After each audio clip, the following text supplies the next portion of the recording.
Welcome to Taxpert Desk.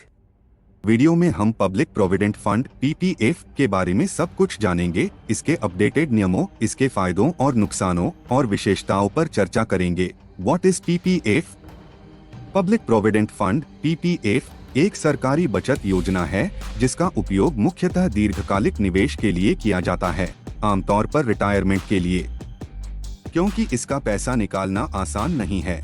Why invest in PPF?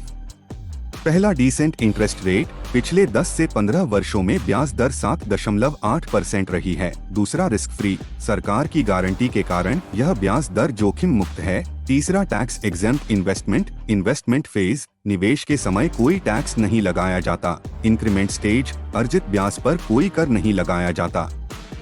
Withdrawal stage, निकासी पर कोई कर नहीं लगाया जाता। Tax deductions, PPF section 80C के तहत टैक्स कटौती के लिए योग्य है 1,50,000 रुपए तक। Features of PPF. पहला, एलिजिबिलिटी। एक व्यक्ति केवल एक खाता खोल सकता है। एनआरआई और HUF पीपीएफ खाता नहीं खोल सकते। अभिभावक नाबालिग के लिए खाता खोल सकते हैं। दूसरा, डिपॉजिट्स। न्यूनतम निवेश 500 रुपए प्रति वर्ष, अधिकतम निवेश 1,50,000 रुपए प्रति वर्ष, जिसमें नाबालिग खाते भी शामिल हैं। तीसरा, मैच्योरिटी पीरियड। 15 साल की लॉक इन अवधि 5 साल के ब्लॉकों में बढ़ाई जा सकती है। चौथा, इंटरेस्ट रेट। वर्तमान में 7.1% प्रत्येक माह की 5 तारीख से 30 तारीख के बीच गणना की जाती है। ब्याज को अधिकतम करने के लिए महीने की 1 से 5 तारीख के बीच निवेश करें।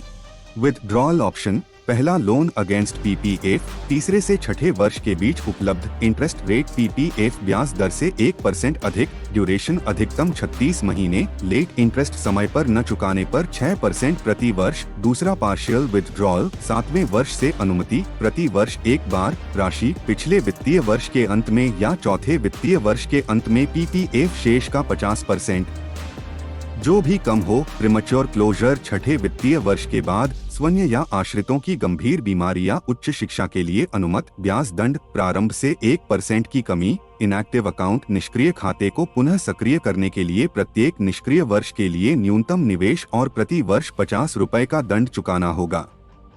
Limitations of PPF. तीसरा, लिक्विडिटी। परिपक्वता से पहले पैसा निकालना मुश्किल है। चौथा, एवरेज रिटर्न्स। रिटर्न अच्छे हैं लेकिन म्यूचुअल फंड या स्टॉक्स की तुलना में असाधारण नहीं। Corpus calculation. पीपीएफ कैलकुलेटर का उपयोग करके आप अपनी परिपक्वता राशि का अनुमान लगा सकते हैं। उदाहरण के लिए 12,500 रुपए मासिक जमा करने पर 7.1% ब्याज दर के साथ 30 वर्षों के बाद राशि लगभग 1,54,50,911 रुपए होगी। Who should invest in PPF?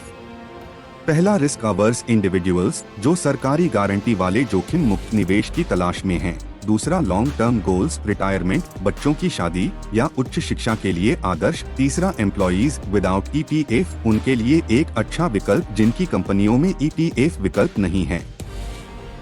चौथा, टैक्स डिडक्शन, जो सेक्शन 80C कर तहत कटौती के लिए विकल्प की तलाश में हैं, उनके लिए उपयुक्त। इस वीडियो में इतना ही। अगर आपको यह जानकारी पूर्ण लगी हो तो कृपया इसे अपने दोस्तों और परिवार के साथ साझा करें। पीपीएफ पर विस्तृत चर्चा, गणनाओं और कैलकुलेटर लिंक के साथ यह वीडियो एक संपूर्ण मार्गदर्शिका होने का प्रयास है।